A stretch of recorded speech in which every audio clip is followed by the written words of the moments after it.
नमस्कार दोस्तों, आज का जो हमारा विषय है वो है आत्म तत्व तक कैसे पहुंचा जाए। क्या ऐसी विधि है जो स्वयं को स्वयं की यात्रा करवा दे।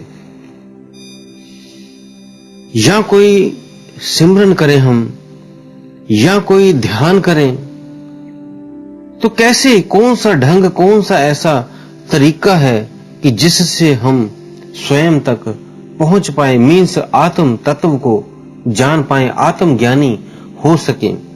तो आज इस विषय में बहुत ही गहरी जानकारी आपको देने जा रहे हैं, तो आप वीडियो में हमारे साथ अंत तक बने रहें ताकि इसका रहस्य आज भी आपको पता लग सके। कौन सी सबसे अच्छी विधि है वो आज हम आपको इसमें बताएंगे। तो दोस्तों, आप सभी का हम स्वागत करते हैं अपने चैनल में आत्मा से परमात्मा का सफर।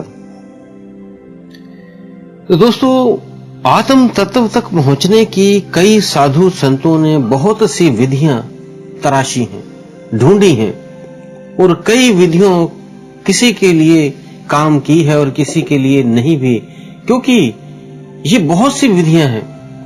कौन सी विधि आपको सूट करेगी, आप उस पे हो सभी के साथ जाएगा, लेकिन आपको कौन से ज्ञान या ध्यान में कौन से उसके डूबते हैं वो आपके ऊपर डिपेंड है। तो दोस्तों, ध्यान की विधियां, आत्म तत्व को पहुंचने की विधियां 112 विधियां हैं जो विज्ञान भैरव तंत्र में भी बताई गई हैं। तो वो 112 ध्यान विधियों में से आप कोई भी चुन सकते हो, लेकिन जो सबसे बेस्ट है वो आज हम उस पर डिस्कस करेंगे कि वो आपको अपनी तरफ खींचे, एक आपके अंदर तड़प बना पाए, आपके अंदर एक प्रेम, एक संगीत पैदा कर सके, आपको अपनी तरफ खींच सके। जैसे आप देखते हो, एक लाइट जब जलती है तो उस पे कई सारे फितंगे छोटे छोटे आ जाते हैं, वो एक रोशनी को खींचे जाते हैं, उस रोशनी के पास जाते हैं, उस बल्ब के पास, उस ट्यूब के पास जाते हैं, बार बार उड़कर। जितनी बार भी गिरते हैं वो वहां पर फिर दोबारा उड़कर पहुंचते हैं, लेकिन वो वहां पे जाके उसकी गर्माहट से मर जाते हैं। लेकिन वो मरे का भी भूल जाते हैं कि इससे हम मर जाएंगे, बस उसकी जो रोशनी है, उसकी लाइट है, उसके दीवाने हो जाते हैं। और उस दीवानेपन में उड़ते उड़ते उस बल्ब के पास, उस रोशनी के पास पहुंचते हैं कि ये बहुत सुंदर है और बहुत सुंदर है, और उसके आकर्षण में ही वहां पे जाके पहुंच के अपने आप को खत्म कर लेते हैं। ऐसे ही जो हाथी है वो संभोग का बहुत प्यासा होता है, उसको पकड़ने के लिए जो महावत होते हैं, एक हथनी को बांध देते हैं और उसके रास्ते में थोड़ा सा एक गड्ढा खोदते हैं उसके नजदीक बड़ा सा, और उस पे चालियां बांस और घास फूस बिछा देते हैं। हाथी उसी आवाज से पागल होकर भागता आ जाता है, तो जब उसे देखता है उसकी तरफ आकर्षित होता है, और जैसे ही उस पे पैर रखता है उस गड्ढे में वो जाकर फंस जाता है। वो गड्ढा इतना गहरा होता है कि वो बाहर नहीं निकल पाता, और महावत लोग उसे 5-6 दिन तक भूखे रखते हैं और धीरे धीरे कुछ खाने को देने लगते हैं।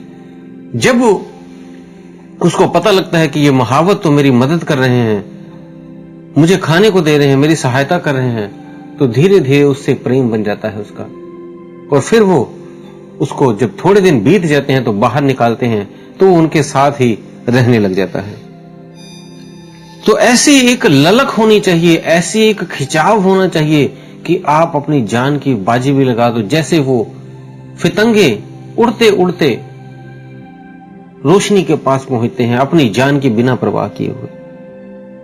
ऐसे आपका भी एक खिंचाव, एक प्रेम होना चाहिए। अगर ऊपर ऊपर से सोचते हैं कि हमें आत्म ज्ञान हो जाए, आत्मा तत्व को पालें, तो नहीं होगा। आपकी भी पूरी प्यास होनी चाहिए, खिंचाव होना चाहिए, तभी ऐसा हो पाएगा।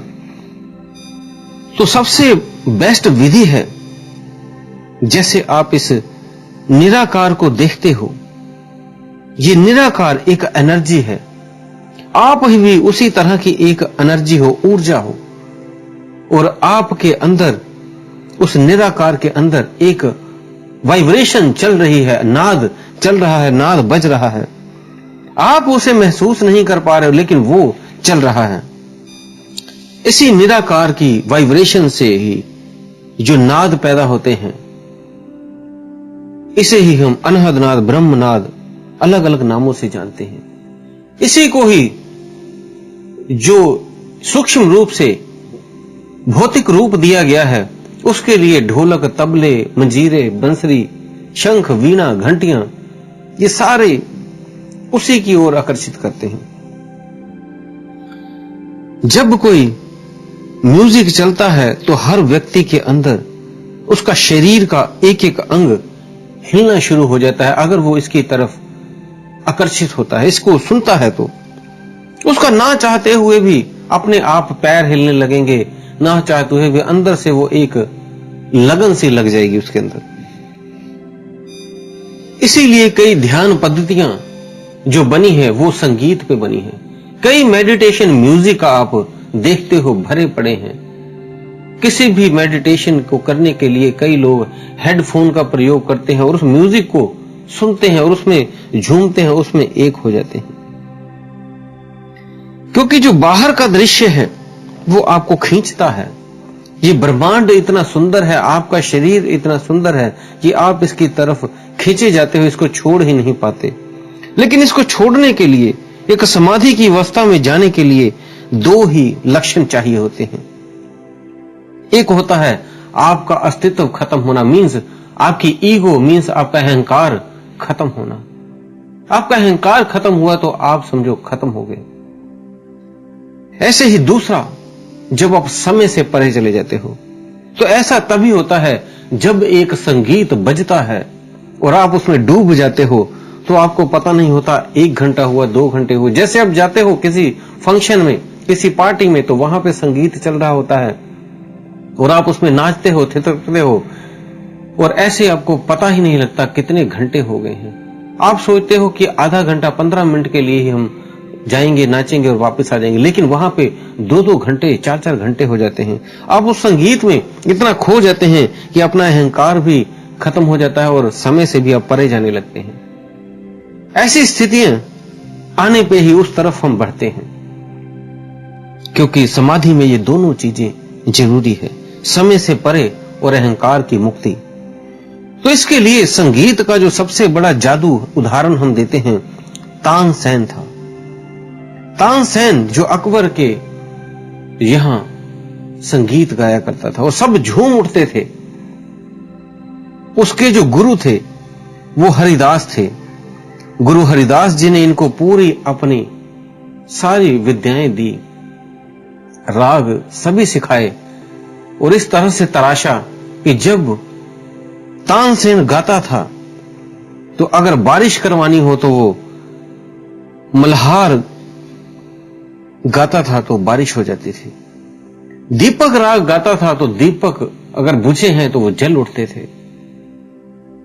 वो ऐसे संगीत गाता था, पशु पंछी रुक जाते थे, इतना मंत्र मुग्ध हो जाते थे। तो उसके तानसेन के जो गुरु हरिदास थे वो भी इससे भी आगे थे, और उनके हरिदास जी के गुरु जो थे वो थे मर्दाना साहिब, जो कि गुरु नानक देव जी के शिष्य रहे हैं, और उनके साथ मर्दाना जी ने रबाब पूरी जिंदगी बजाया। जब गुरु नानक देव जी सत्संग किया करते थे तब मर्दाने को बोलते थे, मर्दाने रबाब छेड़, और मर्दाना रबाब बजाने लग जाता था। और जब मर्दाना साहिब रबाब छेड़ते थे तो सभी बैठे हुए मंत्र मुग्ध हो जाते थे, और तब वो अमृत वाणी बाहर की तरफ आती थी उनके मुख से, गुरु नानक जी के मुख से वो अमृत वाणी फिर निकलती थी। तो इसी तरह गुरु जो मर्दाना साहिब थे उनके शिष्य हरिदास जी थे, और हरिदास जी के शिष्य जो थे वो तानसेन थे। एक बार तानसेन जब अकबर के पास नहीं थे तो किसी और राजा के पास थे। तो उस राजा के पास वो गाया करते थे। ऐसे ही एक बार अकबर के पुत्री ने कहा भी तानसेन का संगीत सुनना है, उसे बुलाएं। तो उनके मंत्रियों के कहने पे वो वहां पे प्रस्तुति की गई और उन्होंने, उस राजा ने तानसेन को अकबर राजा के पास भेज दिया। तो जब अकबर राजा के पास आए तो अकबर ने के राज्य में उन्होंने कहा, तानसेन मैं तभी गाऊंगा, आप जो मेन जो भी इस आपके राज्य में है उन्हें बुला लें, और अगर आपके जो राज्य के गांववासी हैं वो भी आना चाहें तो उन्हें भी बुला लें, लेकिन एक शर्त होगी, जब भी मैं गाऊंगा तो कोई भी अपना सर ना हिलाए, अन्यथा उसका सर काट दिया जाएगा। तो ये सारी डुगडुगी पिटा के पूरे मोहल्ले में ये जानकारी दे दी गई, और जिस दिन गाना था उस दिन बहुत ज्यादा भीड़ लग गई। और जब तानसेन ने गाया तो सभी के आसपास एक एक तलवारें लेकर सैनिक खड़े हो गए।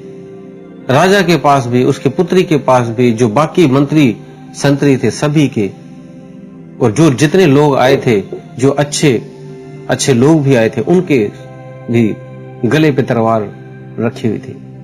कहा गया था कि गर्दन नहीं हिलाना है बस। तो उसने, जब तानसेन ने राग छेड़ा तो शुरू में बहुत लोगों ने अपने आप को कंट्रोल किया कि जो संगीत है वो तो बहुत गहरा है, लेकिन अगर हमने सिर को हिलाया तो गला कट जाएगा। लेकिन जैसे जैसे गीत चलता रहा, संगीत चलता रहा, तो सभी ने धीरे धीरे, जिनके हाथों में तलवारें थी उनके भी गर्दनें हिलने लगी, राजा की भी गर्दनें हिलने लगी, उसकी पुत्री की भी गर्दन हिलने लगी, सभी की गर्दनें हिलने लगी। वो उसमें डूब गए, रम गए, और गाते गाते उसे 3-4 घंटे बीत गए। सभी पूरे मस्त हो गए, सरूर में आ गए, उनकी आंखें बंद और पूरी गहरी में अपने आप को डुबोए हुए हैं, सुनी जा रहे हैं, उस संगीत में डूब गए हैं।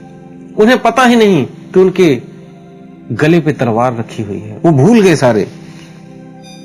और बीच में फिर तानसेन ने एकदम संगीत को रोक दिया और उसने कहा, देखो सभी की गर्दनें हिल रही हैं राजा, आपकी भी हिल रही हैं, आपकी पुत्री की भी हिल रही हैं, और जितने ये राज्य में बैठे हैं सभी की हिल रही हैं, इनकी सभी की गर्दनें काटनी पड़ेगी। राजा डर गया, लेकिन वचन भी दिया हुआ था। सारे डर गए, सब रुक गए, सभी की गर्दनें रुक गई। ऐसा हमें क्या हो गया था कि हम झूम उठे थे, डूब गए थे इसमें। लेकिन थोड़ी देर में ही तानसेन ने कहा, ये मैंने भी अपनी शर्त रखी थी कि अगर आज आपकी गर्दनें नहीं हिली तो मैं आज से गाना बंद कर दूंगा, लेकिन आप सभी की गर्दनें हिली, मैं जीत गया, मुझे किसी की हत्या या गला नहीं काटना है। ये तो मैंने अपनी कला का आप खुद को सबूत दिया है। तो इस तरह संगीत जो है वो आपको समय से भी परे कर देता है, आपके अहंकार से भी परे कर देता है, एक समाधि की स्थिति में ले आता है। तो 112 जो विधियां हैं उनमें से एक संगीत विधि भी है। कोई बैलेंस विधि है, जैसे खड़ा होकर, दोनों पैरों पे खड़ा होकर, दोनों पैरों पे बराबर भार डालकर ध्यान किया जाता है, बैठकर ध्यान किया जाता है, सोकर ध्यान किया जाता है, कई विधियां हैं। तो इनमें से जो ये विधि आपको बताइए, ये सबसे बेस्ट है संगीत विधि। मेडिटेशन के लिए कई संगीत आपको मिल जाएंगे, अनहद नाद सुन के आप कर सकते हैं, या कोई भी म्यूजिक, बंसुरी की, घंटे की आवाज, कई आवाजें हैं, किसी को भी आप सुनते सुनते उसमें डूबना है आपने। और जब आप डूब जाएंगे तो धीरे धीरे वो मैल आपके कई जन्मों की जो चढ़ी है वो उतरेगी, और जब वो उतरेगी तो एक समाधि घट जाएगी। वो जो आप आर्टिफिशियल ये म्यूजिक सुन रहे थे, ये ओरिजिनल में बदल जाएगा, सच में ही आपको आनंद आने लग जाएगा, एक समाधि की स्थिति में चले जाएंगे, अपने आप अनहद नाद भी सुनने लग जाएगा। तो दोस्तों, उम्मीद है दी हुई जानकारी से आप संतुष्ट होंगे। फिर भी कोई आपका प्रश्न हो तो आप हमें कमेंट बॉक्स में लिख सकते हैं, और अगर आपने हमारे फेसबुक और इंस्टाग्राम को फॉलो नहीं किया हो कर लें, और वीडियो को लाइक कर दें और ज्यादा से ज्यादा शेयर कर दें। इसी के साथ हम विदा लेते हैं। धन्यवाद।